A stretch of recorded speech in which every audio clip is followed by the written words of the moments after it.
Dans le numéro inédit d'un dimanche à la campagne proposé ce 28 janvier par France 2, Patrick Fiori est revenu sur les moqueries, parfois violentes et physiques, qu'il fait pendant son enfance. La vie de Patrick Fiori n'a pas toujours été un long fleuve tranquille. Invité d'un dimanche à la campagne ce 28 janvier, le chanteur à l'accent chantant n'a pas hésité à raconter sa jeunesse à Frédéric Lopez, l'incarnant du programme. Mais alors qu'on savait qu'il avait quitté l'école à 16 ans pour tenter de vivre de sa passion artistique, Patrick Fiori a narré quelques souvenirs traumatisants de sa période scolaire après être revenu sur le génocide en Arménie qu'il a vécu avec ses parents. Moqué à cause de certains éléments de son physique, le juré de The Voice Kids a subi des violences physiques et morales de la part de certains de ses camarades. Jusqu'à me faire taper dessus. Patrick Fiori raconte à Frédéric Lopez avoir été victime de violences physiques à 8 ans. Très vite désintéressé par l'école, Patrick Fiori se rêve déjà chanteur.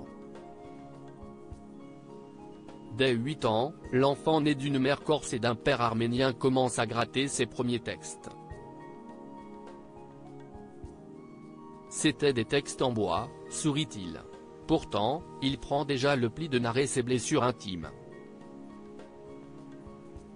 Les blessures de mon âge ont été un gros sujet de ma vie, continue-t-il de témoigner, en précisant que son gros nez avait été très souvent pointé du doigt.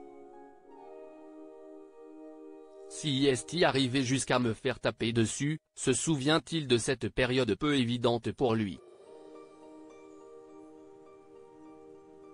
C'était un carnage. Patrick Fiori se rappelle de la réaction de sa mère à ses soucis à l'école dans un dimanche à la campagne. En rentrant chez lui, Patrick Fiori ne peut pas cacher ce qui lui est arrivé à sa mère.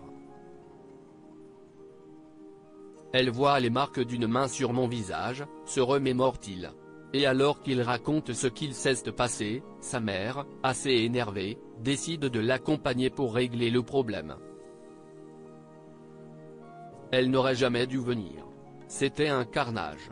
Elle a été choper le directeur et les professeurs et elle est partie attaquer, continue-t-il en mimant des gestes de baffe. Face à l'avertissement lancé par sa mère au corps enseignant, les actions violentes et gratuites se sont arrêtées. « Merci maman », a-t-il prononcé, tout en nuançant le fait que ce n'était pas forcément bien. Elle m'a dit qu'elle regrettait. Mais pas tant que ça, a-t-il conclu d'un sourire.